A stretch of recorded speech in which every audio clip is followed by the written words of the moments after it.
ବାପା, ତୁମ ଧୈର୍ଯ୍ୟ ଓ ତୁମ ତ୍ୟାଗକୁ ମୁଁ କେଉଁ ଶବ୍ଦ ଦେଇ ଲେଖିବି? ଆଉ ତୁମ ପ୍ରତି ଥିବା ମୋ ମନରେ ଏ ଅଗାଢ଼ ଭକ୍ତିକୁ କ'ଣ ମୁଁ ମୋର ଏଇ ସାମାନ୍ୟ କଲମ ମୁନରେ ପ୍ରକାଶ କରିପାରିବି?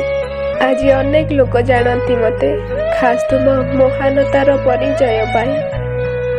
ହେଲେ ତୁମେ ତ ମୋତେ ସବୁବେଳେ କହୁଛ, ଯେବେ ଲୋକେ ତୋ ପରିଚୟରେ ଜାଣିବେ ମୋତେ, ସେଦିନ ବହୁତ ଖୁସି ହେବି ଯାଇ। ଜାଣିଛ ବାପା, ସମସ୍ତେ କହୁଛନ୍ତି ମୁଁ କାଳେ ପୁରା ତୁମ ପରିକା। ହେଲେ ତୁମ ତ୍ୟାଗ ଓ ମହାନତାର ପରିସର ଭିତରେ ମୁଁ ପୁରା ପଡ଼ିଯାଏ ଫିକା। ହଁ, ଏକଥା ସତ ଯେ ମୁଁ ଅନେକ ବଡ଼ ହେଇଯାଇଛି ଏବଂ ତୁମଠାରୁ ବି ମଧ୍ୟ ଅଧିକ ଶିକ୍ଷାଗତ ଯୋଗ୍ୟତା ହାସଲ କରିସାରିଛି। ହେଲେ ବାପା, ଯେଉଁ ଆଦର୍ଶ ଶିକ୍ଷା ଓ ସଂସ୍କାର ମୁଁ ତୁମଠାରୁ ପାଇଛି, ଏ ଦୁନିଆର କୌଣସି ବିଦ୍ୟାଳୟ, ମହାବିଦ୍ୟାଳୟ କିମ୍ବା ବିଶ୍ୱବିଦ୍ୟାଳୟ ପାଖରେ ସେଇ ଶିକ୍ଷା ଦେବାର ସାମର୍ଥ୍ୟ ନାହିଁ।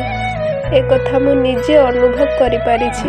ମୁଁ ଦେଖିଛି ଅନେକ ଯନ୍ତ୍ରଣା ଓ ଅଭାବକୁ ଛାତି ତଳେ ଜାବୁଡ଼ି ରଖି ତୁମେ କେମିତି ଆମକୁ ସାରା ଜୀବନ ଖୁସିରେ ରଖିବାକୁ ଚେଷ୍ଟା କରିଛ। ତୁମ ଋଣ କେବଳ ଏ ଜନ୍ମରେ ନୁହେଁ ବାପା, 7 ଜନ୍ମରେ ସୁଝିବା କଷ୍ଟକର। 7 ଜନ୍ମରେ ସୁଝିବା କଷ୍ଟକର।